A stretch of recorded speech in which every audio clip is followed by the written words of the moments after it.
Hi, this is Brad Phillips, President of Phillips Media Relations, and in today's video I'm going to be addressing one of the most common concerns I hear when leading media training workshops, and that is, what happens if the reporter asks me a question that I just don't know the answer to?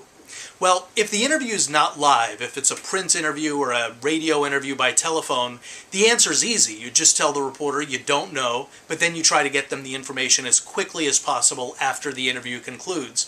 But if the interview is live, saying the words, "I don't know," can undercut your credibility with the audience. So instead, there's a technique I learned when working as a journalist with ABC News in the 1990s. Peter Jennings at the time was the anchor of World News Tonight, and he used to like to ask his correspondents questions that he thought they might not know the answers to.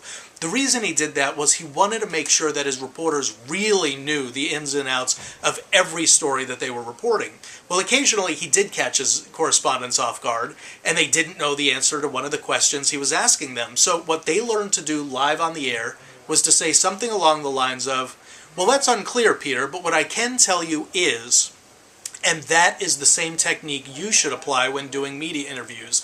Don't tell the public or the reporter what you don't know, tell them what you do know. So bridge from their question to an answer that you know something about. So for example, if you're asked a question, "What was the specific number of X?" your answer could be, "Well, here's what I can tell you. The number has been growing for the past 5 years, and that's because," and continue with your messaging. By doing that, you indicate to the reporter that although you don't know the specifics, you can talk about other parts of that same topic, and because most live interviews are not contentious, most reporters will recognize that you have tried to steer it away from giving a specific number, and they will not push you to cite a specific number again.